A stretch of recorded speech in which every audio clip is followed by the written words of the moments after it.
Série Sermão do Monte, programa número 19.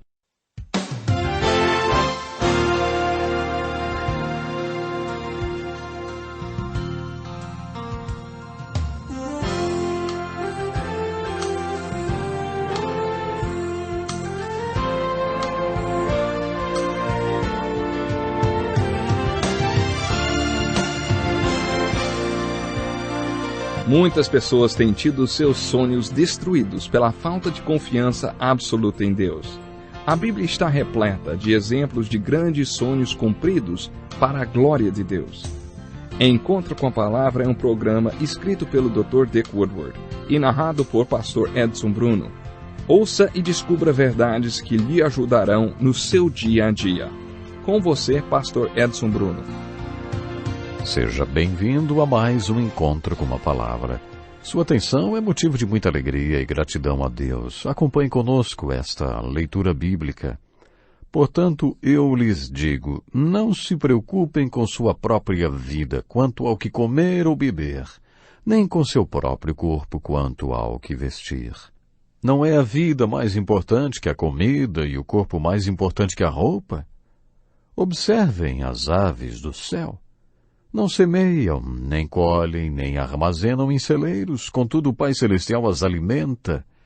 Não têm vocês muito mais valor do que elas?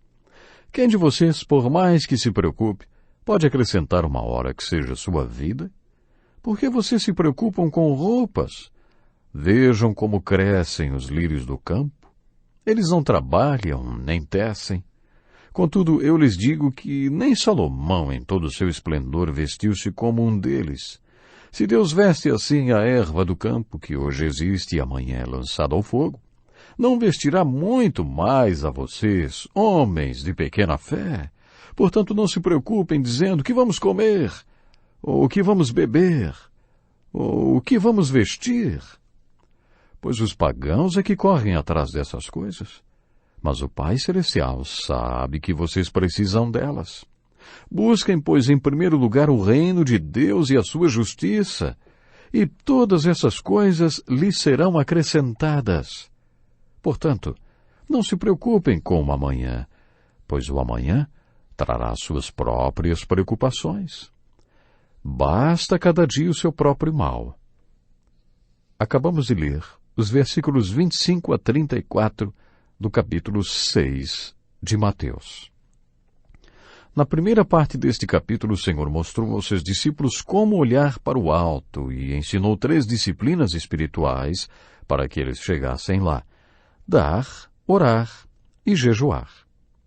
Estas 3 disciplinas espirituais mostram como olhar para o alto. Quando ensinou as bem-aventuranças, Jesus mostrou como olhar para dentro e depois ele mostrou como olhar ao redor, falando sobre os relacionamentos. No capítulo 6, Jesus ensina que você não poderá ver o que precisa quando olhar para dentro e ao redor, se não olhar para o alto. Você precisa da graça de Deus para que as bem-aventuranças façam parte do seu caráter. E depois, você precisa da graça de Deus para aplicar as bem-aventuranças nos seus relacionamentos. Por isso você precisa aprender a olhar para o alto de maneira disciplinada e constante. Depois de falar sobre as disciplinas espirituais que sustentam nosso olhar para o alto, Jesus passa a falar dos valores espirituais. Jesus é bem direto nesse assunto. Primeiro, ele mostra como descobrir quais são nossos valores. Será que seus valores são espirituais? São do céu? Os seus valores ajudam você a manter o seu olhar fixo para o alto? Para descobrirmos quais são nossos verdadeiros valores, devemos fazer as perguntas: o que você faz durante todo o dia, hein? No que você pensa durante todo o dia? A quem ou a que você serve durante todo o dia? Com que você se preocupa durante o dia inteiro? O que você tem vontade de fazer durante o dia inteiro? Se você quer descobrir quais são os seus valores, conte para mim quais são as suas atividades. Vamos ver como você tem gastado o seu dinheiro nos últimos 5 anos.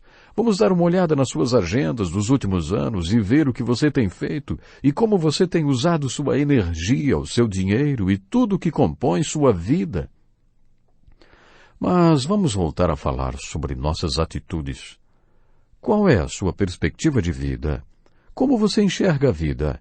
Esta é uma questão crítica na vida de uma pessoa. Depois vêm as alianças. A quem ou a que você serve? E as nossas ansiedades? Encontraremos alguns versículos sobre esse assunto. Quais são as suas preocupações durante o dia inteiro? Mostre suas ansiedades e preocupações e eu mostro quais são os seus valores. Se você gasta muito tempo, energia e emoção com preocupações, então aquilo que o preocupa deve ser muito importante dentro do seu sistema de valores. As palavras de Jesus geram perguntas sobre ansiedade. Depois, no final deste ensino tão importante, Jesus fala sobre nossas ambições, ou sobre o que desejamos durante o dia. O que você quer da vida, hein? Foi assim que Jesus iniciou o seu diálogo com alguns apóstolos, assim que os conheceu. Lemos sobre este primeiro encontro no capítulo 1 de João. Você deve se lembrar. Jesus estava andando por uma estrada empoeirada da Terra Santa, quando João Batista o avistou e disse, vejam, é o Cordeiro de Deus que tira o pecado do mundo. João Batista sugeriu aos seus discípulos que seguissem a Jesus, e alguns deles o fizeram. Jesus se voltou para eles e perguntou, o que vocês querem, hein? As Escrituras afirmam que Deus nos dará conforme o desejo do nosso coração. Encontramos essa promessa em Salmos. É uma promessa, um consolo, mas também um grande desafio, porque nos faz perguntar, quais são os desejos do meu coração? Você precisa decidir o que você quer. Você quer ser como um animal, sem princípios morais? Você pode escolher. Você pode viver assim, se quiser. Vai arcar com as consequências, mas pode fazer esta opção, se quiser. O que vocês querem? Esta é uma pergunta muito séria. Jesus estava falando sobre valores. Quais são suas ambições? Tem gente que faz de um versículo o versículo da sua vida.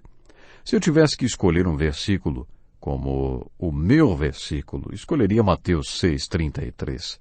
Busquem, pois, em primeiro lugar o reino de Deus e a sua justiça, e todas essas coisas lhes serão acrescentadas. Minha esposa e eu fizemos desse versículo o versículo da nossa vida. E quer saber de uma coisa? Ele nunca falhou. A maneira como interpretamos e aplicamos este versículo é bem simples. Se cremos que alguma coisa que vamos fazer é da vontade de Deus, e se Deus é nosso Rei, e se na sua soberania nos revelou o que quer que façamos, então essa é a coisa certa a fazer e por isso não precisamos nos preocupar com as nossas necessidades, porque Ele nos guia e nos alimenta. Para onde Ele me guiar, irei. E o que Ele me der para comer, comerei. Alguém já disse isso. O Senhor supre as suas necessidades. Eu tenho certeza que quem aplica este versículo no decorrer de sua vida jamais se decepciona. Parece que esta é a questão quando se trata dos valores de Jesus. Qual deve ser a prioridade número 1 da sua vida? Deus, o seu reino e aquilo que Ele mostra para você que é o certo a fazer. Depois o Senhor vai cuidar para que tenhamos tudo o que precisamos e que nos deixa preocupados. Pois os pagãos é que correm atrás dessas coisas, mas o Pai Celestial sabe que vocês precisam delas. Aqui mais uma vez você tem a mesma promessa que tinha como premissa na oração do discípulo. As pessoas do mundo poderiam dizer que naquele tempo eles usavam o termo gentil porque as pessoas para as quais Jesus estava falando eram judias e consideravam os gentios como do mundo. Jesus fez uma observação aqui. Ele diz que os pagãos, os gentios, buscam as coisas que causam tanta preocupação. E depois acrescentou, mas o Pai Celestial sabe que vocês precisam delas. Eu tenho uma irmã que é como uma mãe espiritual para mim, porque ela e seu marido me levaram a me converter quando eu estava no colégio e durante anos os dois me ajudaram no meu caminhar de fé. Seu marido há 10 anos já está com o Senhor e ela ainda me ajuda com seus conselhos. Ela construiu uma casa ao lado da minha e por isso fica fácil de conversarmos, o que é muito comum. Uma das frases que são sua marca registrada é... Ela sempre diz assim, o Senhor sabe. O Senhor sabe. Quando eu dizia para ela, por exemplo, que um dos meus filhos estava na faculdade, que era tempo de pagar o semestre e eu não tinha dinheiro, ela dizia, o Senhor sabe. Depois de ouvir esta frase tantas vezes, um dia depois de compartilhar com ela um daqueles problemas insolúveis que eu pensava que tinha, e ouvir dela a mesma coisa, eu explodi. Eu explodi. Ela disse, o Senhor sabe. Eu disse, grande coisa. O Senhor sabe. E o que eu ganho com isso? O Senhor sabe. E daí? O que isso quer dizer, minha irmã? Ela me respondeu, pense em como Deus é Deus Todo-Poderoso. Tudo que existe no mundo lhe pertence, tudo está sob seu controle. Ele é um Deus amoroso. Sabemos que Ele nos ama e que supre nossas necessidades. Por isso, tudo que precisamos saber é que Ele sabe. Porque se Ele sabe, Ele vai fazer alguma coisa a respeito desse problema. É assim que ela tem vivido. Será que você tem esse tipo de fé em Deus? Você sabe que Ele é um Deus amoroso? Você sabe que Ele é um Deus todo-poderoso? Você conhece os nomes de Jesus e o que eles representam? O que Ele é? Você tem fé no caráter de Deus, na essência do ser de Deus? Você tem consciência de que a única coisa que precisa saber é que Deus conhece os seus problemas? Esse é o tipo de ensino que Jesus nos dá no versículo 32. O Pai Celestial sabe do que você precisa. Observe quantas perguntas Jesus faz na segunda parte do ensino sobre valores. Ele fez muitas perguntas, e quando essas perguntas aparecem na Bíblia, quando Deus ou Jesus perguntam onde você está, quem lhe fez saber, de onde você vem ou para onde está indo, não quer dizer que eles não saibam a resposta ou que lhes falta alguma informação. Quando Deus ou Jesus faziam perguntas aos homens, e aqui Jesus estava conversando com os apóstolos no alto daquele monte, não era porque ele estava querendo saber alguma coisa que ele não sabia. Ele queria fazê-los pensar e chegar a algumas respostas, até que fizessem alguma coisa ou até que se tornassem alguém. Jesus fazia perguntas para que eles chegassem onde ele queria. Ouça as perguntas de Jesus aqui no capítulo 6 de Mateus. Observem as aves do céu. Não semeiam, nem colhem, nem armazenam em celeiros, contudo, o Pai Celestial as alimenta. Não têm vocês muito mais valor do que elas? Quais são os seus valores? Você não acha que, para Deus, você tem mais valor do que um passarinho? Então, por que se preocupam tanto? Por acaso pode acrescentar uma hora que seja a sua vida? Baseados no Salmo 127, podemos dizer que podemos acabar nos preocupando, trabalhando e construindo tudo em vão. Mas como? Trabalhando e construindo coisas erradas? Ou podemos nos preocupar, trabalhar e construir coisas corretas? E assim o esforço e energia empregados não serão desperdiçados. Jesus não está ensinando que não devemos encarar as situações da vida com seriedade. Ele está apenas questionando por que você se preocupa com coisas que não consegue controlar. Uma vez eu ouvi o seguinte comentário. Você não consegue controlar se o tempo vai ser chuvoso ou ensolarado, mas pode controlar o clima com o qual vai encarar a vida. Muitas vezes você não consegue impedir de bater a cabeça em algum lugar, mas consegue controlar os pensamentos que mantém dentro dela. Por que nos preocupar com coisas que não podemos controlar? Ocupe-se em controlar aquilo que depende de você. Existem coisas com as quais você deve se preocupar. Mas é besteira se preocupar com coisas que fogem do seu controle e sobre as quais não há nada que você possa fazer. O que você ganha se preocupando? A preocupação consome as energias que você pode usar fazendo algo que dependa de você. Mas a pergunta é, por que se preocupar com o que você não consegue controlar? Aí no versículo 28 Jesus pergunta, por que vocês se preocupam com roupas? Jesus perguntou, não é a vida mais importante que a comida e o corpo mais importante que a roupa? Pense nisso. O que é o seu corpo? Apenas algo para você cobrir com roupa? O seu corpo, é claro, é templo de Deus. Você deve se preocupar em se vestir com a justiça de Cristo, em estar vestido com as virtudes que o Espírito Santo produz na sua vida, as quais a Bíblia chama de fruto do Espírito. Podemos estar vestidos com boas obras. Espiritualmente, há várias maneiras de nos vestirmos, mas se para nós o corpo for apenas uma carcaça que tem que estar bem apresentável, e não nos preocupamos com o fruto do Espírito nem com as virtudes de uma vida piedosa, então nossos valores estão fora de sincronismo. É sobre isso que Jesus está falando nessa passagem. Não é a vida mais importante que a comida? Jesus perguntou isso.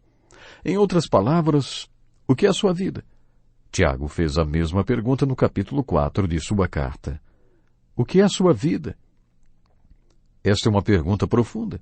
E parece que aqui no capítulo 6 de Mateus, ao ensinar sobre valores, Jesus quer nos fazer pensar. Podemos perceber nesta passagem que vai do versículo 19 até o 34, que Jesus faz pelo menos 20 perguntas relacionadas a valores. Jesus fez todas essas perguntas porque queria nos fazer refletir. Quais são os seus valores? Como você descobre quais são eles? Depois de fazer as perguntas e nos fazer pensar sobre o assunto, Jesus responde às perguntas com respostas tremendas.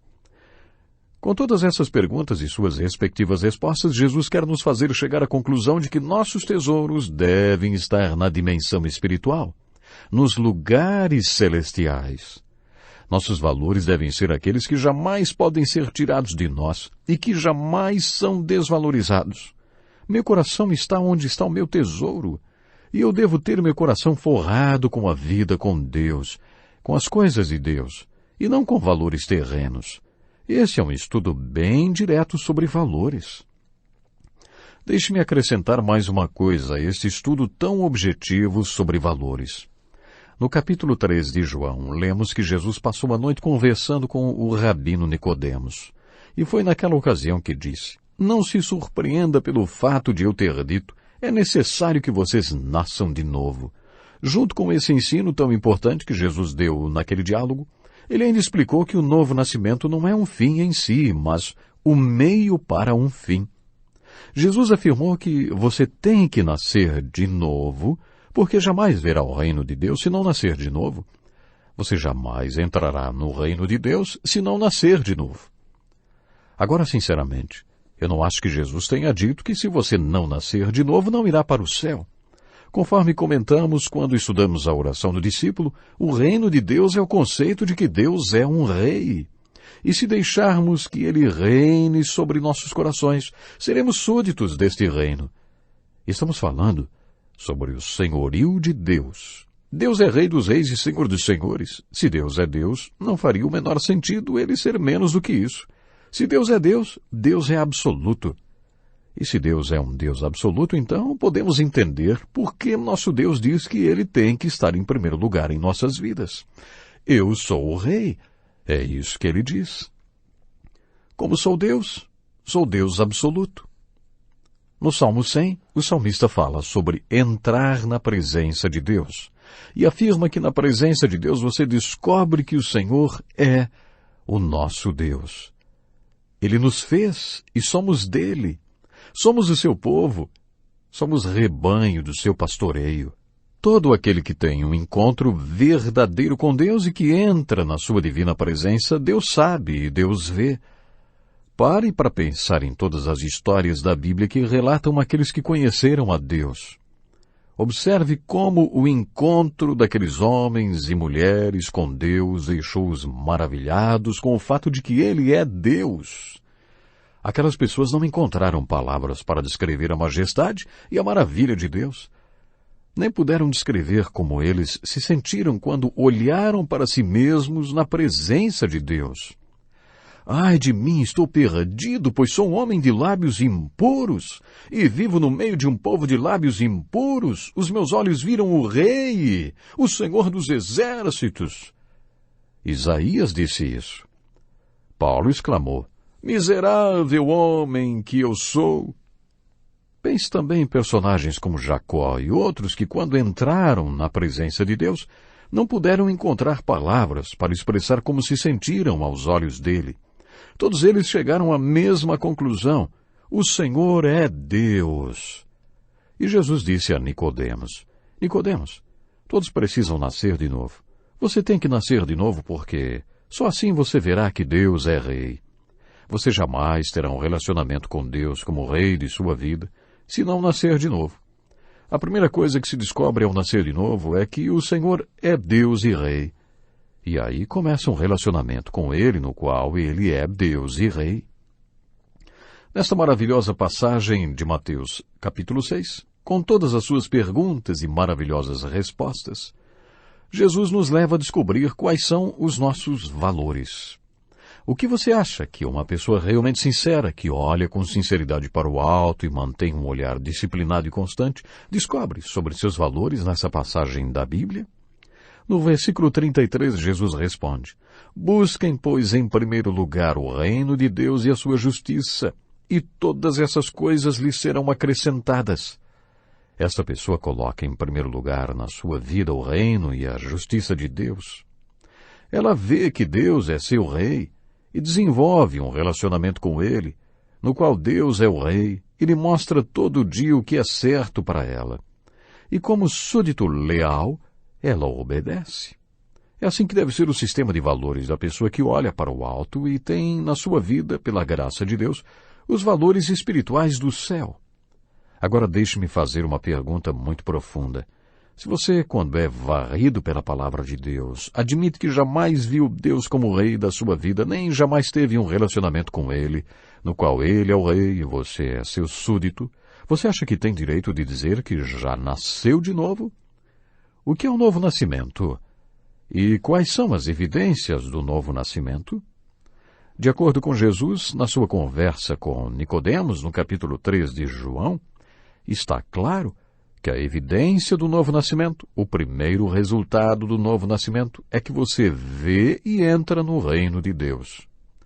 No capítulo 6 de Mateus, Jesus está simplesmente dizendo que quando você olha para o alto como um dos seus discípulos e tem, além das disciplinas espirituais, os valores espirituais, quando você está na presença de Deus, mesmo vivendo nesse mundo, cujos valores conflitam com o seu coração, se você realmente é um discípulo de Jesus nascido de novo, os valores que você terá serão os valores do reino, os valores espirituais. Busquem, pois, em primeiro lugar o reino de Deus e a sua justiça, e todas essas coisas lhes serão acrescentadas. Nós já estamos quase encerrando o programa de hoje, mas deixa eu lembrar uma coisa para você. Quando Jesus ensinou as bem-aventuranças, ele mostrou como olhar para dentro. Aproveite esse momento. Olhe para dentro. Depois, Jesus mostrou como olhar ao redor, falando sobre os relacionamentos. No capítulo 6, Jesus ensina que você não poderá ver o que precisa ver quando olhar para dentro e ao redor, se não olhar para o alto. Você precisa da graça de Deus para que tudo isso que Jesus falou, para que as bem-aventuranças, por exemplo, façam parte do seu caráter. E depois você precisa da graça de Deus para aplicar tudo isso nos seus relacionamentos, para aplicar tudo isso na sua vida. Por isso você precisa aprender a olhar para o alto de maneira disciplinada e constante. Portanto, finalizando o programa de hoje, vamos olhar para o alto, vamos? Vamos permanecer com o nosso olhar em Jesus? E que nossas prioridades possam ser muito objetivas. Ou seja, minha prioridade é ser um súdito do reino, é ter Deus como meu rei, como Senhor Supremo da minha caminhada. Deus lhe abençoe. Até o próximo programa. Que lição importantíssima. Obrigado, Pastor Edson Bruno. Prezado ouvinte, coloque em prática o que você ouviu aqui. Sem dúvida, sua vida será grande